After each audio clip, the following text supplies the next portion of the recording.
Olá! Bem, no coração do Antigo Testamento tem um livro que muita gente acha bem complicado: Levítico. Mas olha só, em apenas 3 capítulos, a gente encontra uma solução genial para um problema de vida ou morte que, no fundo, toda a humanidade enfrenta. Nossa análise começa com uma tragédia, na verdade. 2 sacerdotes, filhos do sumo sacerdote Arão, entram na presença de Deus de um jeito errado e morrem na hora.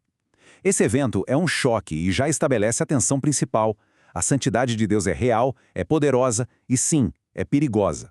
Isso nos joga direto na grande questão, né? Se a perfeição de Deus é como um fogo que consome nossa imperfeição, como é que pode existir qualquer tipo de relacionamento? Como Deus pode morar no meio do povo sem que todo mundo seja, bem, destruído? O tabernáculo, aquela tenda sagrada que ficava bem no centro de Israel, era o lugar onde o céu e a terra se encontravam. Só que essa proximidade incrível trazia um risco mortal. A impureza que o povo ia acumulando meio que contaminava o próprio espaço sagrado, deixando tudo instável. Precisava de uma solução. E essa solução vem detalhada em Levítico 16. É um ritual que acontecia uma vez por ano, chamado de Dia da Expiação, ou Yom Kippur.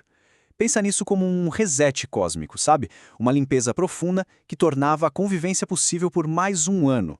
Agora, o que é muito interessante aqui é a preparação do sumo sacerdote. Uma vez por ano, e só ele, podia entrar no coração do santuário, o lugar santíssimo. Mas olha que curioso, ele não ia com suas roupas cheias de glória e ornamentos. Nada disso. Ele se despedia de toda a sua glória, tomava um banho e vestia um linho branco bem simples, um símbolo de humildade, de pureza. Ele precisava ser purificado primeiro, antes de poder fazer qualquer coisa pelo povo.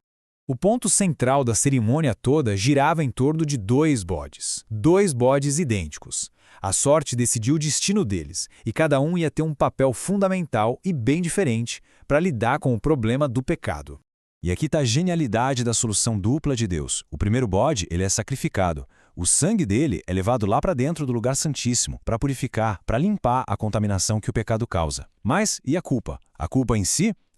Aí que entra o segundo bode. O sacerdote põe as mãos sobre ele, confessa todos os pecados de Israel, transferindo simbolicamente a culpa toda para o bicho, e ele é levado para o deserto, para sumir, para nunca mais ser visto. Essa palavra Azazel é um mistério, viu? Ninguém sabe ao certo o que significa. Podia ser um lugar, um tipo de demônio do deserto, ou simplesmente a ideia de remoção completa. Mas o ponto principal, o resultado, é esse. A culpa de Israel é levada para bem longe, totalmente removida da comunidade. Então, beleza. Se o dia da expiação era a faxina geral anual, como é que se mantinha a casa em ordem no dia a dia? É exatamente isso que os capítulos 17 e 18 vão mostrar. O plano de manutenção da santidade. Esses capítulos mostram que a santidade não era só para um dia do ano. Era um estilo de vida completo. Envolvia honrar a vida, que é representada pelo sangue, proteger a integridade da família com limites bem claros e, fundamentalmente, ser um povo radicalmente diferente das culturas ao redor.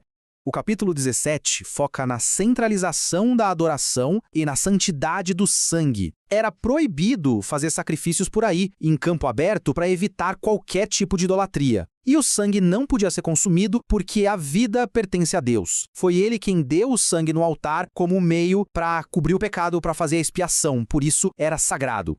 Já o capítulo 18 trata da pureza moral, da pureza sexual. E ele usa essa imagem, uma imagem muito forte. A imoralidade não é só um problema pessoal, ela contamina o próprio lugar. A terra reage à corrupção moral. Isso mostra o quão a sério Deus leva a santidade em todas as áreas da vida. Ok, rituais antigos, bodes, sangue. Por que tudo isso ainda importa para a gente hoje? A resposta é que todo esse drama super elaborado era uma sombra, um símbolo que apontava para uma realidade muito, mas muito maior. O Novo Testamento, principalmente o livro de Hebreus, interpreta o dia da expiação como uma grande prévia do que Jesus faria. Jesus é o sumo sacerdote perfeito que não precisa de sacrifício para si mesmo. Ele é o sacrifício definitivo, cujo sangue não limpa só um prédio, mas purifica a nossa consciência. E ele é o bode expiatório que carregou nossos pecados para longe de uma vez por todas, rasgando o véu e dando acesso direto à presença de Deus. E agora, segura essa, um fato histórico fascinante. Fontes judaicas bem antigas, como o Talmud, registram uma tradição. Um fio de lã vermelho era amarrado na porta do templo no dia da expiação, e se o sacrifício fosse aceito, o fio milagrosamente ficava branco. Era o sinal do perdão de Deus. Só que essas mesmas fontes históricas contam algo impressionante. Por mais ou menos 40 anos antes da destruição do templo em 70 d.C., um período que bate exatamente com a época depois da morte de Jesus, o fio simplesmente parou de ficar branco. Então, a pergunta que fica no ar é esta, né?